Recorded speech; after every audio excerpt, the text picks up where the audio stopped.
finger on it and stuff. Welcome back to another one of my videos. This is like a follow-on from the last two videos. We had the intro, we had the engine build, whoosh, whoosh, whoosh, and now we've thrown the engine in, so we're going to show you a few bits that we're putting on it, what carb, what exhaust, blah blah blah, and maybe we'll even get it running. Right, I'm just going to introduce you to a few little things that we're going to be using. First one, this is the exhaust system. It's from Chisel Speed. It's their CTS3 exhaust, very torquey. I think it's the most torqueous exhaust I've ever tried. It really does pull, but power's going to disappear at about 8.5, so it's got to be geared right. But luckily, this is on an SX200 gearbox, so the gearing is about 10 mile an hour per 1000 RPM. So the other thing we're going to be fitting is one of my all-time favourites, the PWK carb. It's just a copy, but nevertheless they perform very, very well. And I've been using them now for at least, I think, near on 15 years. So I've used loads of these and they are excellent. I swear by them. I will not use anything else. Right, what else we got? We've got our cowlings to go on, fiberglass. They'll increase the airflow, so we've got better cooling. That's another thing. We've just run in a normal BGM stator plate with a BGM flywheel. So the ignition timing is just going to be 17 degrees. Very straightforward. So let's get on and get things together and get it running. So also a little coating on the gasket there.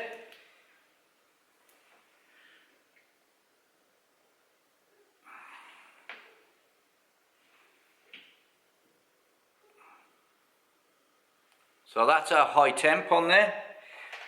What I like to do is I give it about 10 minutes for that to go off, so it's tackier and not so soft. So let's go and get ourselves a can of beer. That's probably a good idea.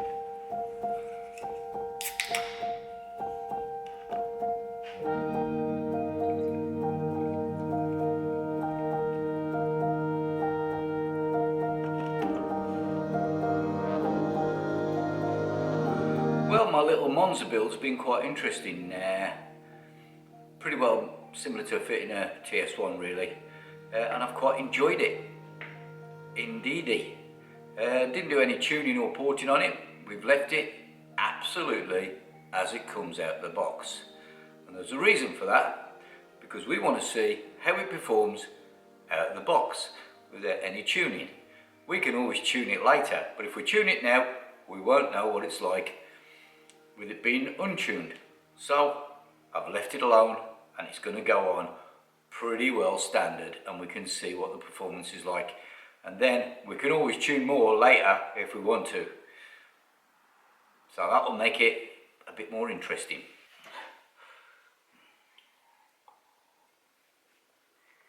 Well, I think that sealant should be gone off by now. I think it's time to go and bang that exhaust on. Let's go. Right, that's about the pretty well the right consistency now.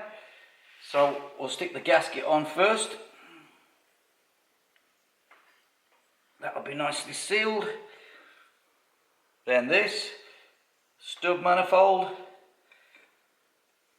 You might have noticed that I've ground off both sides because I wanted to use the spring clip on the back, because this is not from the CTS. The CTS one it's only got a single sleeve on it, so it doesn't seem to seal very well.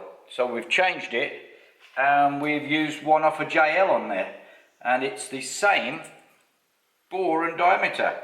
So that is a bit of a bonus. So we've been able to use that. Right, let's get that on. So, little serrated washer on there.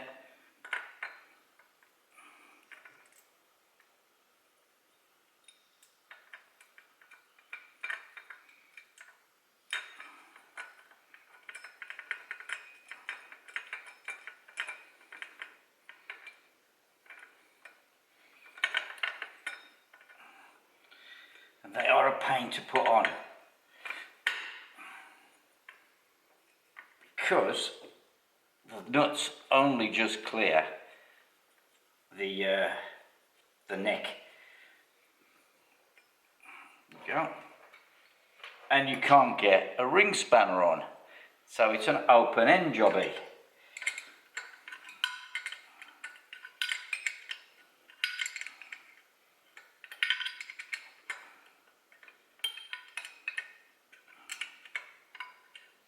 Just nip it slightly that side. Now on the other side.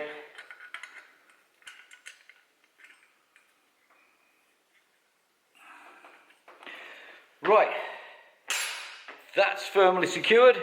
Unfortunately, the gasket self-destructed on this can, so when we took it off to paint the exhaust, so we're going to have to make a new gasket for it. So I've got a punch for the middle hole, but I don't have a punch the right size. Even though I've got quite a lot of punches, gasket punches, I haven't got one for 6mm. So basically, I literally made one out of an old socket and just ground it up so it's nice and sharp, and it'll punch you a gasket out. Right, so what we'll do is, first of all, we'll just draw around this.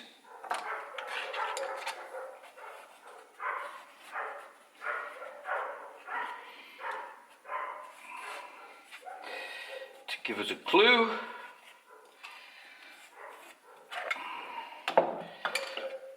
Then we'll cut that baby out.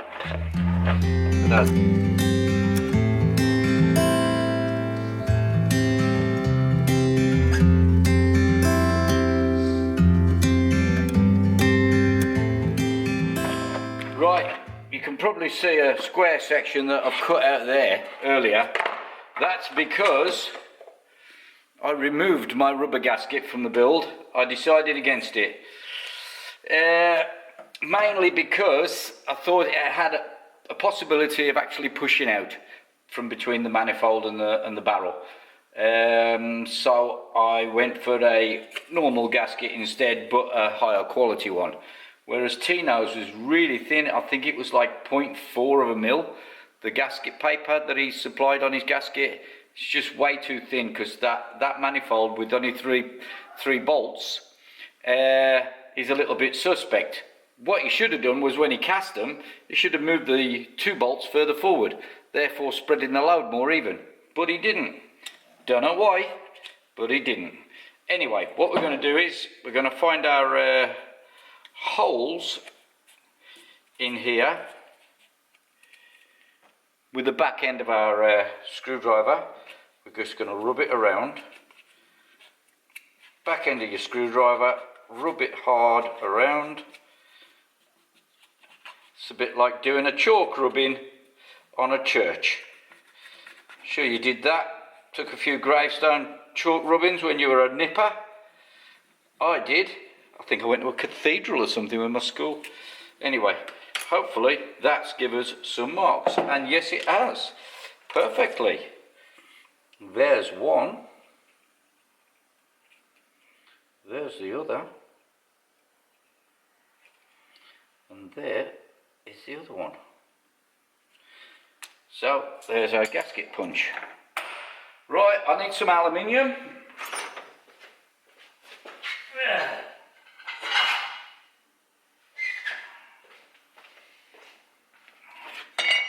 Right, that's a nice little offcut of alley that probably won't be used, but it's very good for punching holes, because you don't damage your tool when you punch it, because it'll cut into the alley,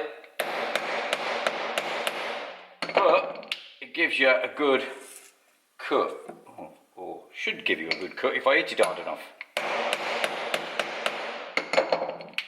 There you go. That one.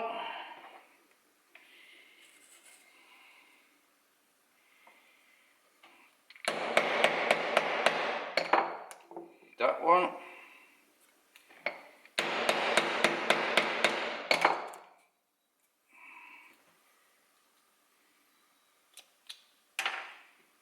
And the last one.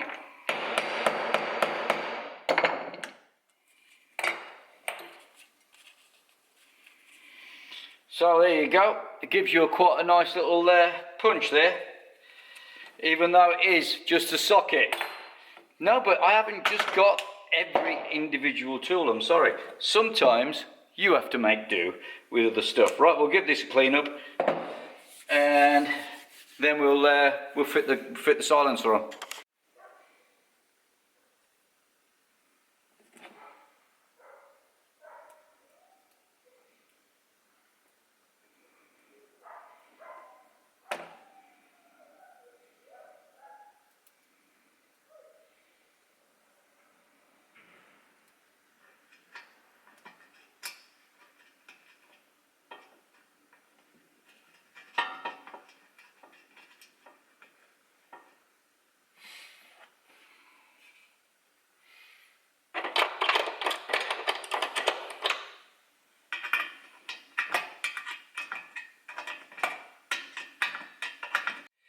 Right, we're ready to put this on, I think now.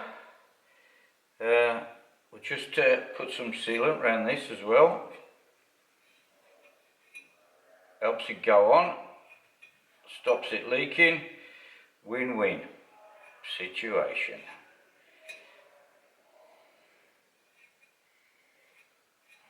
Okay.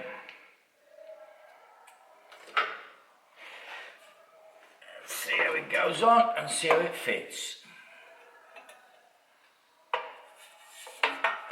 Because it's not fitted with this flange before, so I'm hoping it's going to be okay. Oh, hang on a minute. It might help if we go over the kickstart.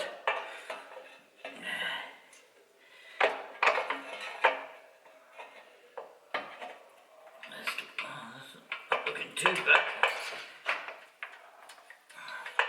But unfortunately, it's about... Is that all the way in? Yep. That's a bit crap, isn't it? It doesn't fit all the way. I'm going to have a look at this. Back off. You see? Doesn't always go to plan. Right.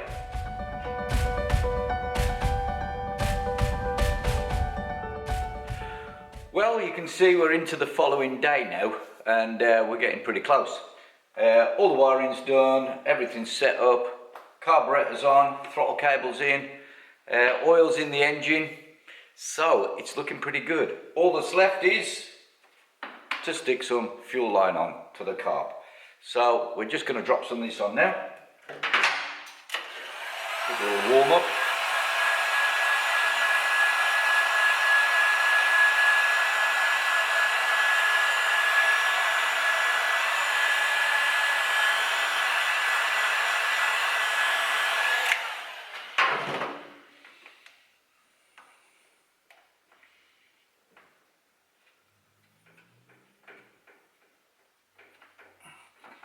Right, that's that side on. Now, we're going to make sure it's firmly fixed. And for that, I'm now using a lock wire. Trying to get hold of some micro clips is really difficult, and they normally, as you tighten them up, they simply fail. So, I've gone for lock wire. It's so much better. So I'll just show you what I'm going to do.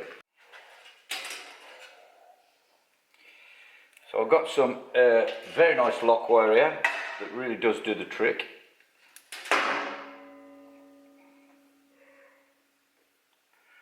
Round your fuel line, slide it up.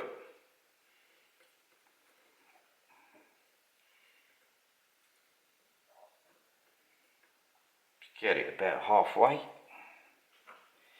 and then simply get your pliers and wind it up.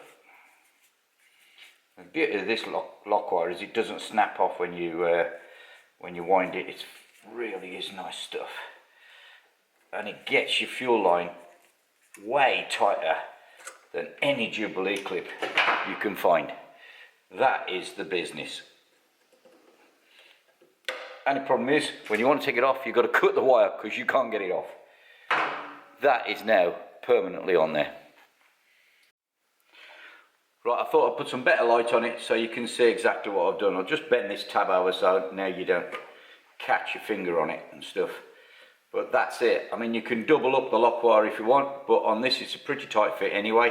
So single lock wire, and that's it. Really, really good and really tight. And that's the carburetor done as well. So you can see there, I've double locked this side on the carb because the fitting on the carburetor on the PWK is a little smaller, so it's not as tight a fit. So I've gone with a double lock wire on that to be sure. Right, this is it then. This is the startup. Let's see how well it goes. Choke on, fuel's on.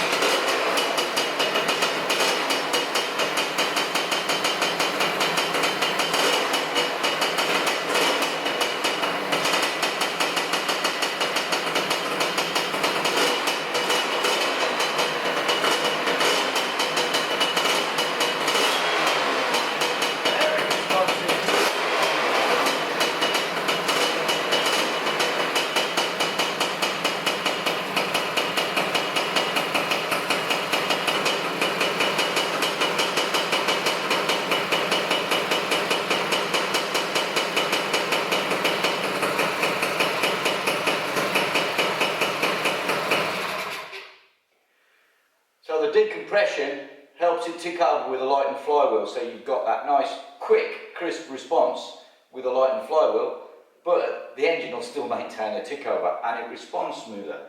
So I haven't even done any jetting yet. I basically set that carb up as I would on my TS1, same sort of jet, same needle position, and there you go, PWK, that's the way to go. Forget your Del Auto, in the bin.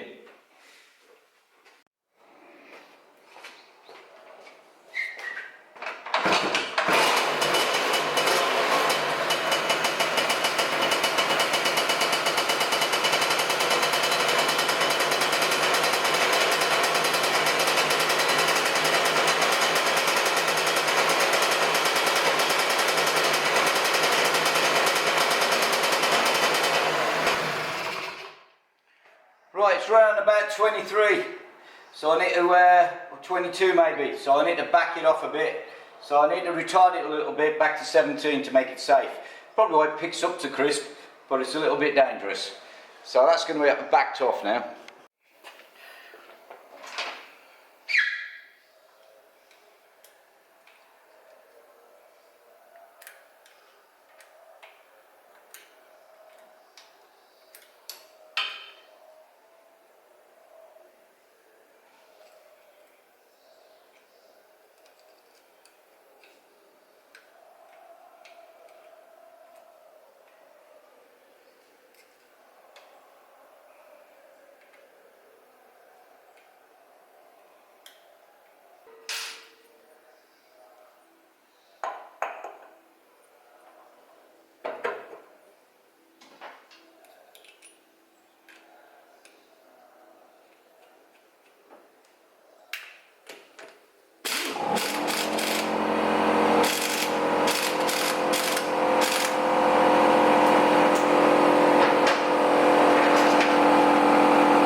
Right, that'll do, that's spot on, 17.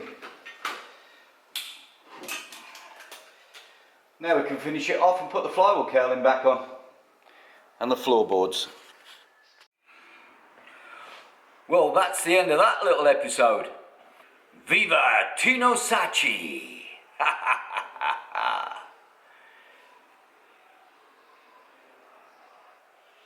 Okay, that's the end of this video, so don't forget to subscribe. Hope you enjoyed it. Don't forget to share. Press that little button that says all notifications, and I'll see you all later. Well, as you can see there, it gives you a good